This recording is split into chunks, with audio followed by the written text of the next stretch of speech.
many of our witnesses, and I want to thank each of you for coming here. I also want to thank each of you for bringing to the committee and bringing to the American people, as well as the House membership, the unity of vision that you have presented to us today. The concept that we are in a moment where we must act, and we must act decisively, and it should be bipartisan. Thank you very much, Chairman Cole and McCall, for that. Thank you very much, ranking members. Democrats have been asking that we be allowed to vote, that we allow the membership of the United States House of Representatives to vote, to support Ukraine, to support our allies, to recognize, as you said it so clearly, Chairman McCall, and that we all know that China, Iran, Russia are not our friends. They are our enemies. And when they attack our friends, we must stand with our allies.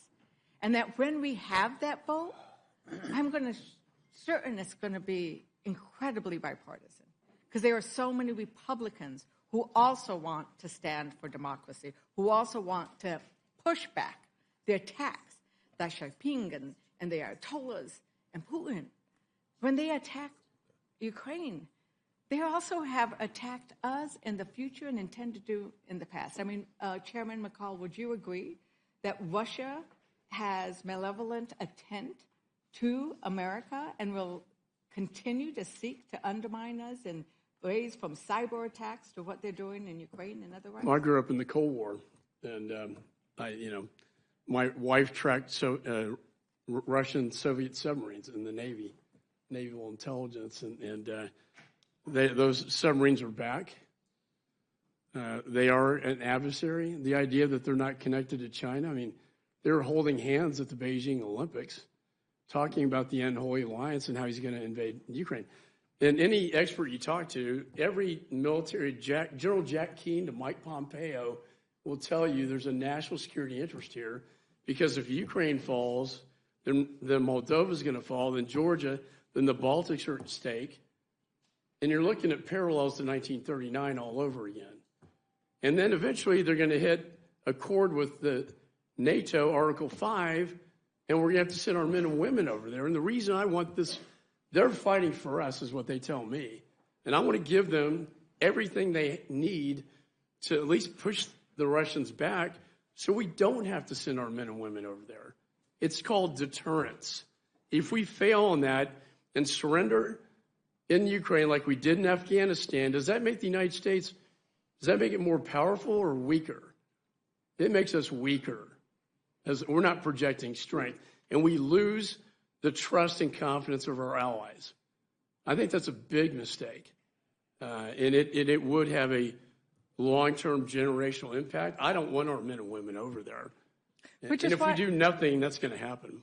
Well, thank you very much. And Chairman, that's why I'm so perplexed at the fact that there are Republicans who oppose supporting Ukraine. Because the Republican history has been condemning Russia. I mean, that changed somewhat. I mean, we had... Well, yeah, I would say, what would Ronald Reagan do? What would Ronald Reagan do? He stood up to the Soviet Union. Yeah. He brought down the Soviet Union. He was not an isolationist.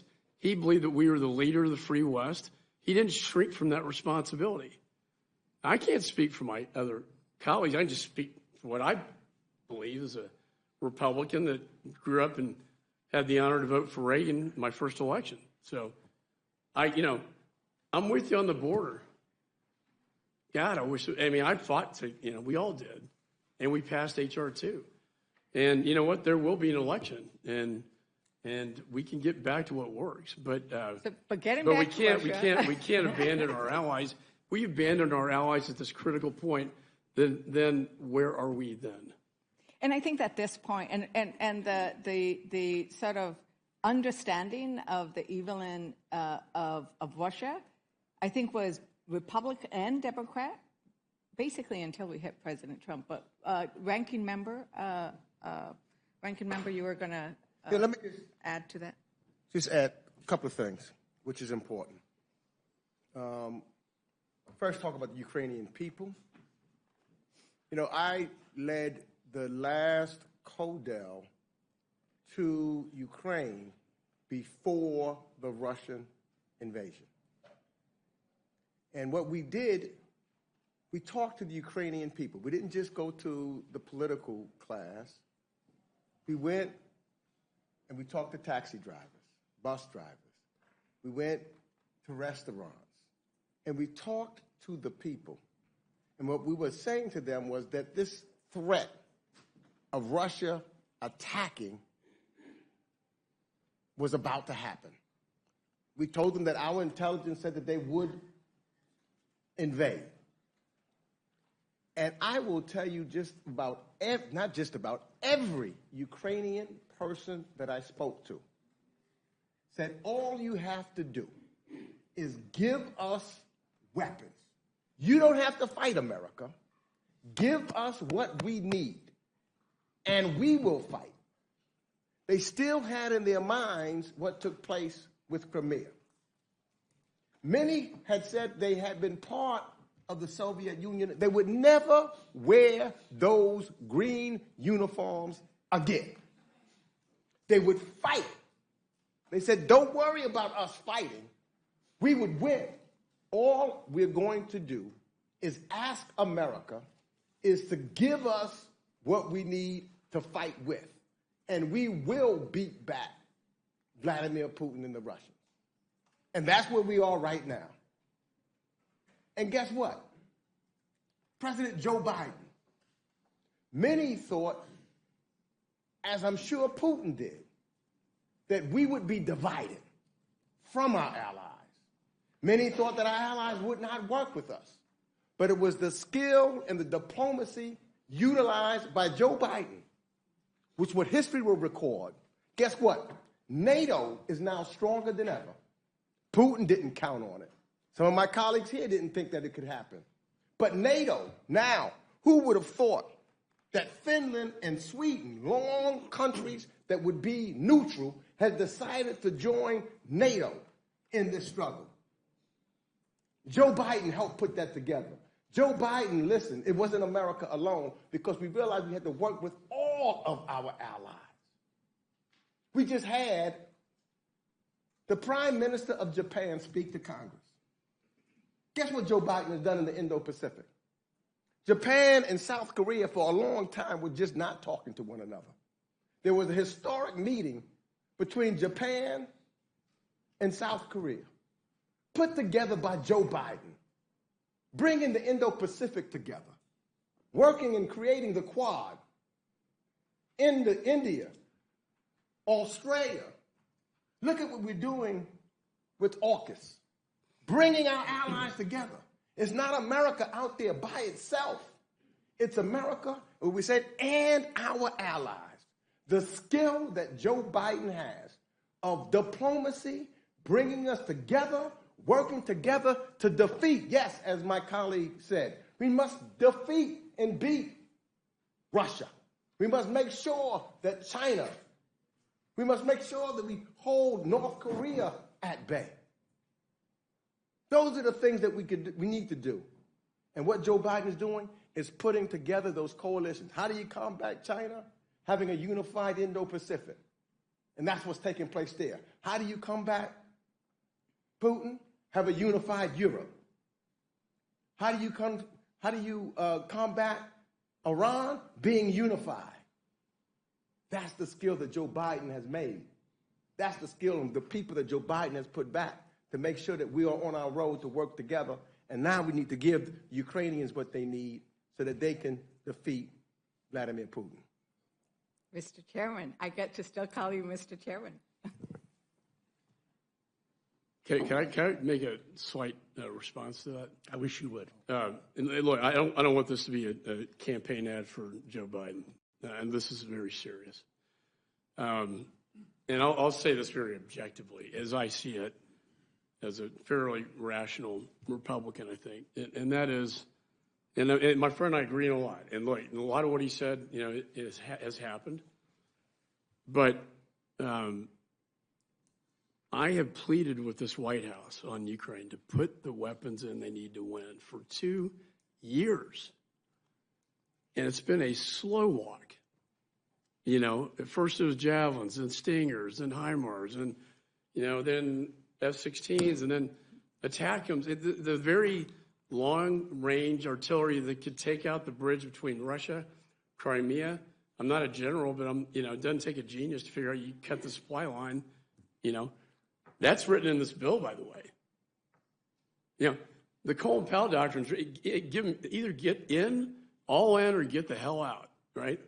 You don't do it halfway. And I've had a criticism of that. Now, I also have another theory that with the collapse of Afghanistan, and the way it was done was so humiliating that it sent waves of weakness around the world to our adversaries, and it emboldened them and empowered them such that Putin, for the first time, thought, this is my time. This is my time. It's weak. This president looks weak to me. That's when we see the Russian Federation, literally within months, coming down to invade Ukraine, the alliance with Xi, and the Ayatollah rulers like we had. You have to ask the question, and I'm not trying to be partisan here, why is this all happening? Why is the world on fire? What caused this? So it's I go back to the old doctrine of Chamberlain and Churchill. Chamberlain, peace in our time. Hitler says, not worth the peace papers written. Deterrence is key. If we don't provide deterrence, which this bill does, we're going to invite more aggression, more conflict, more war. That's what weakness does. You project strength, you get peace. And I think this bill, will provide the deterrence. What strength did was bringing people together. Right. Because had we not, then NATO would not have been together. What strength meant, we couldn't do all the things we wanted that Mr. McCall, that's doing it alone. But working with and talking and taking into consideration what our allies were saying. Some of our allies wasn't ready to go there. They would not have been with us. But it's the Biden administration said, well, let's talk. I'm telling you this is going to happen. Stick with me. Let's stick together and we can win this thing. Many thought that Germany would not be there because of their deal dealing with Gulfstream. They said, oh, they would never give up being independent of Russia. Forget them. Let's move without them. Not Joe Biden. Joe Biden said we can bring them together. We can work together. And the only reason I brought this up is because the way the chairman started out, like not talking about making this a pro-Biden, but not this is trying to make this an anti-Biden. He deserves credit. And history will give him the credit he deserves for bringing our allies together. So I think what's interesting is that I was trying to get to the fact that we have unanimity of vision among the four of you that we need to get this done, right? We clearly do not agree on how we got to this situation, right? Because I look at things, and I have here the Foreign Policy Review, which says history will judge the Trump presidency to have been a consequential one, but more for its destructive effect, where it goes through, and we look at what is the history of Trump, and it was destroying our allegiances. It was, cozying up to Putin. Now, I kind of don't want to talk about what led. It's like, what is the moment we are facing now? And the moment we are facing now is one where America is calling on us to act. It's calling on us to be able to vote. And depending on where you stand, if you think your constituents don't want you spending more money on Ukraine or on humanitarian efforts, they'll vote that way. But allow us to vote. And I think that that's where we are at. And I know the appropriators want to speak. And so, Mr. Chair and then Ranking Member.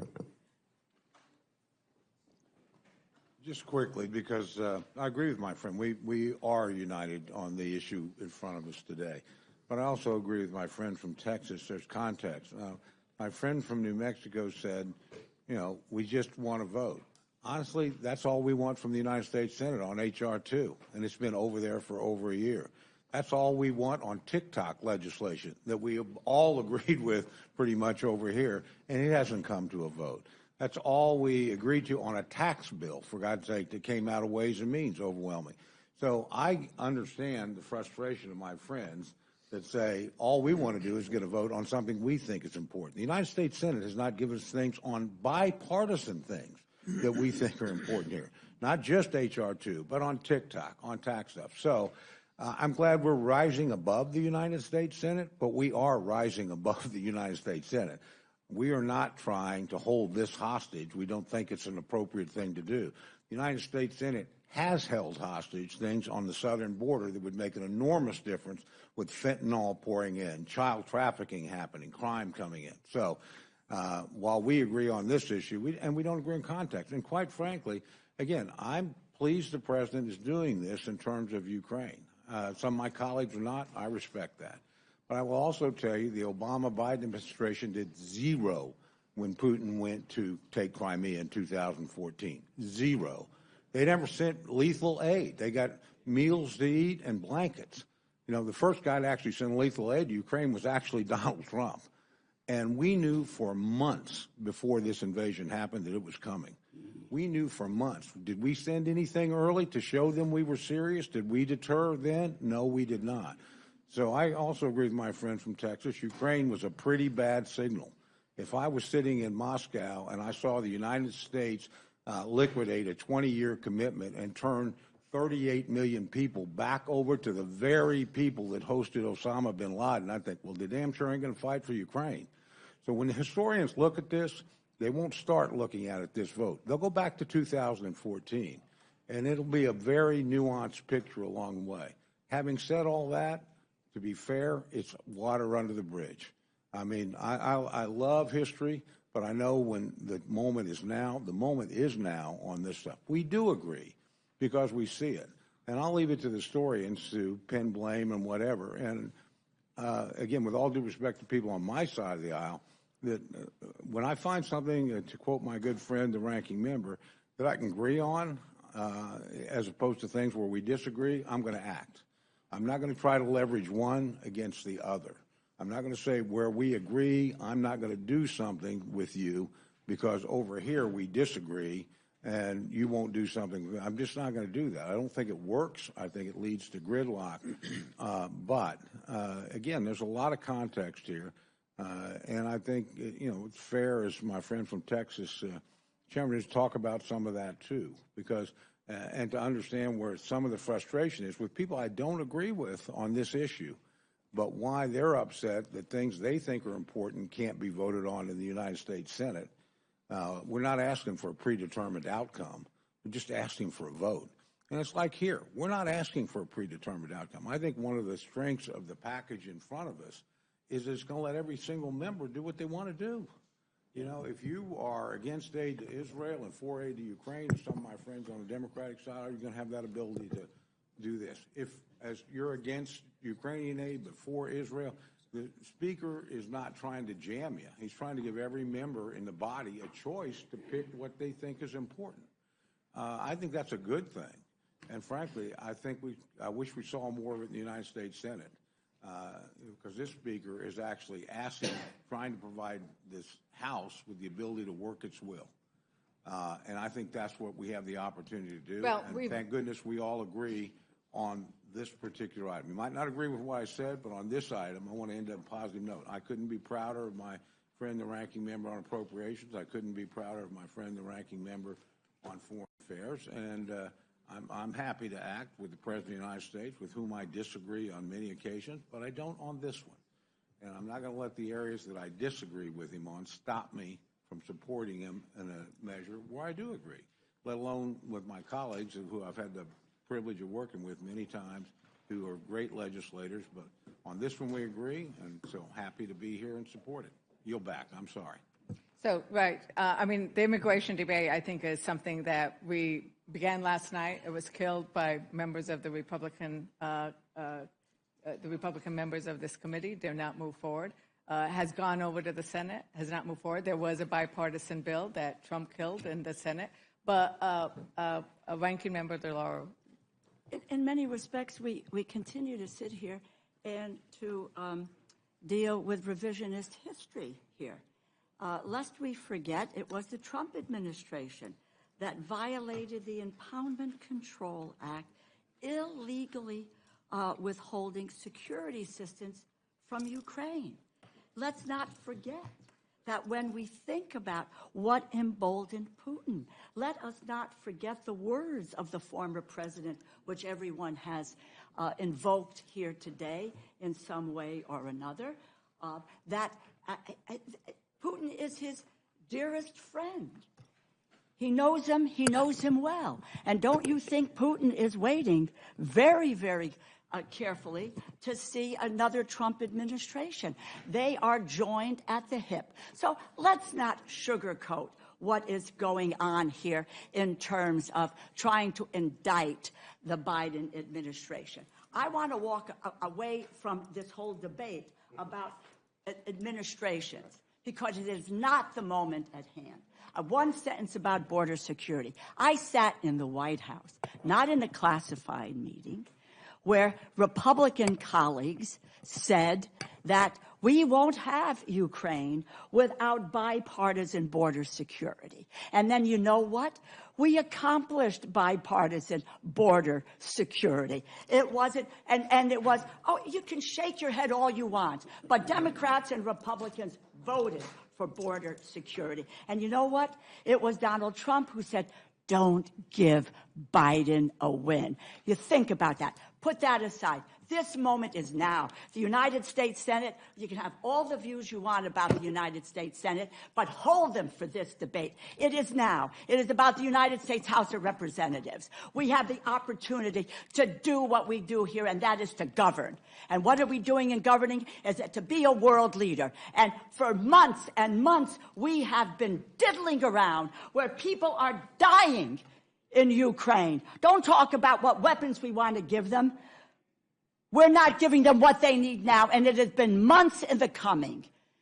And we ought to today, immediately, we should have picked up that Senate bill, brought it to the floor, and voted on it immediately, and we would be out of here today in doing it. Let us not rewrite what is happening. The moment is ours. And if the House of Representatives abdicates its responsibility, yes, the history will write the story, and that it is on us. When we had that moment, we said no. I, for one, will not say no. I will provide Ukraine with the weapons that it needs to go forward. I would provide Israel what it needs to defend against Iran. I am overwhelmingly in support of our being able to deliver humanitarian assistance at a volume that will meet that need, because we're standing by. We're standing by and watch Ukrainians die. We're standing by and watch Palestinians starve to death, Sudanese starve to death, Haitians, etc. If that's the way we want to be remembered in history, it's certainly not the way I want to be remembered. So let's vote on what we need to be doing here today, casting our vote in favor of the national security package. Thank you so much. And I think it is casting a vote against starvation. It is casting a vote against deprivation. It is casting a vote for democracy is what we are looking for when we are able to look at this package and vote on it. And I will end with quoting a Democrat president. Democracy is never a final achievement. It is a call to an untiring effort. John F. Kennedy. And we must continue that untiring effort for values that honor civilian lives and for values that honor democracy. And with that, Mr. Chair, I yield back. Gentleman yields back. Chair recognizes the gentleman from Kentucky, Mr. Massey. Thank you, Mr. Chairman. Ranking Member Meeks, it sounded like there was some new sanctions and authority in here that you might be uncomfortable with. Are you comfortable with all the new sanction authority that's granted in this in the bills that are covered by